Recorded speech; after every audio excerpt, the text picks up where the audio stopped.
Gas বা petrol চালিত autorickshaw চালকরা মিটারে নির্ধারিত ভাড়ায় গাড়ি চালাতে চান না, তাই নগরীর বিভিন্ন গুরুত্বপূর্ণ সড়ক অবরোধ করেছেন সিএনজি অটোরিকশা চালকরা। রামপুরা এলাকায় আছেন সহকর্মী মাহাদি সেকান্দার, সরাসরি যুক্ত হচ্ছে তার সঙ্গে। মাহাদি, আমরা জানি যে আমাদের অটোরিকশা চালকরা আসলে মিটারে যেতে চান না, তারা কন্ট্রাক্টে যেতে চান এবং সেটাকে কিন্তু বন্ধ করার জন্য যে উদ্যোগ নেওয়া হচ্ছে তার প্রতিবাদে তারা আবার আন্দোলন করছেন। আপনার কাছে কি তথ্য রয়েছে আমাদেরকে জানাবেন।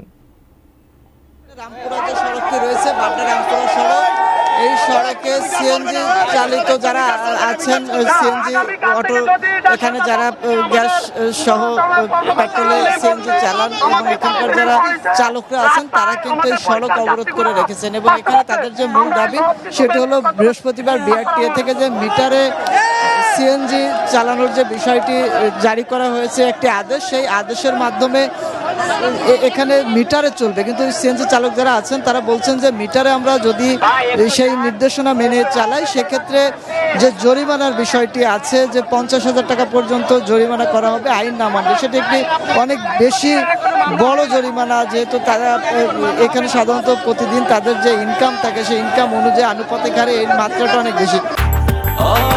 ব্রেকফাস্ট, টিফিন কিংবা স্ন্যাক টাইমে মজাদার আয়োজন মানে অল টাইম ব্রেড।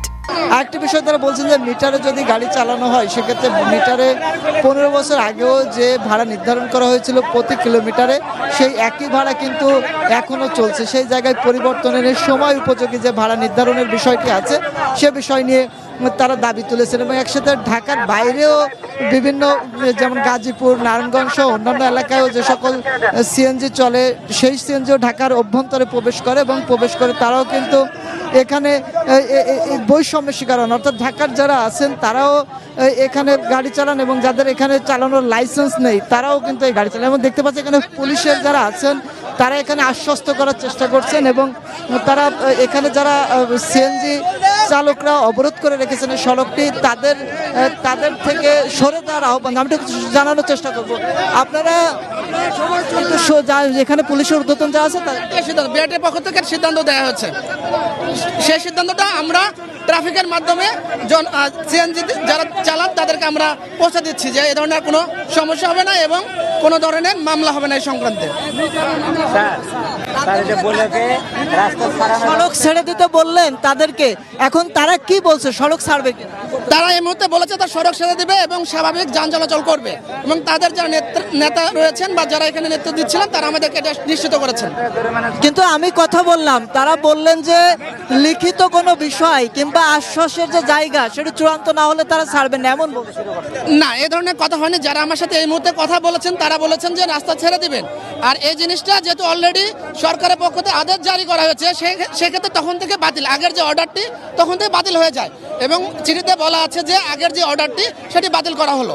সেটা বাতিল করা হলো অর্থ হচ্ছে যে আপনি স্বাভাবিক আগে যেভাবে চলতো সেভাবেই চলবে, এখানে কোনো জটিলতা নেই।